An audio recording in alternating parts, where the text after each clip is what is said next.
नारायण। आज की कक्षा में पढ़ेंगे जैन साहित्य एवं भाषा, है ना। जैन साहित्य और उसकी भाषा की जानकारी लेते हैं। ठीक, तो कहता है 14 पूर्व। 14 पूर्व का मतलब हुआ जो है कि इनकी जो प्राचीनतम ग्रंथ हुए ना, वो तो 14 पूर्व जैन धर्म के प्राचीनतम ग्रंथों को पूर्व कहा जाता है। जैन धर्म का जो प्राचीनतम ग्रंथ है उसको पूर्व कहा जाता है, और ऐसा जो है सो 14 पूर्व है, तो इसलिए इसे 14 पूर्व कहा गया कि 14 पूर्व जो प्राचीनतम ग्रंथ को जो पूर्व का जो कहा गया है ना। ऐसे प्राचीनतम ग्रंथ 14 प्राचीनतम ग्रंथ है, इसलिए इसे 14 पूर्व भी कहा गया। आगम साहित्य, आगम साहित्य हुआ बाद वाला, है ना। जैन साहित्य को आगम साहित्य कहा जाता है। आगम का अर्थ है सिद्धांत। आगम का अर्थ क्या है? सिद्धांत।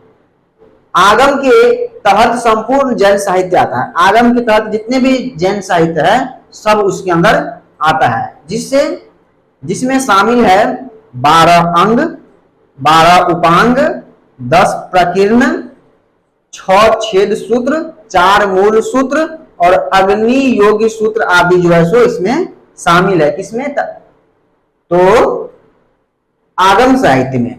ठीक, इस आगम साहित्य का संकलन मुख्यतः बल्लभी में हुआ था। बल्लभी नामक स्थान में हुआ था। बल्लभी में द्वितीय जैन संगीति हुआ था, और उसी द्वितीय संगीति में जो है सो इसमें इसका जो है सो आगम का जो है साहित्य का संकलन हुआ था।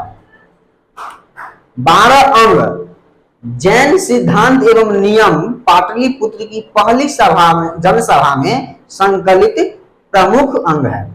क्या है? तो अचरांग सूत्र। अचरांग सूत्र जैन भिक्षुओं के लिए नियम, उसके जैन भिक्षुओं के लिए कुछ नियम बनाए गए। सूत्र कृतांग, बृहत, कल्प सूत्र आदि जो है सो नियम बनाए गए।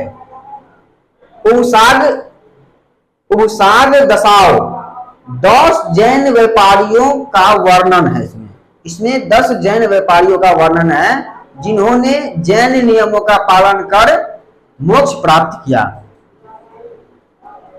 नैधम कहा, नैधम महावीर की शिक्षाएं संकलित है इसमें।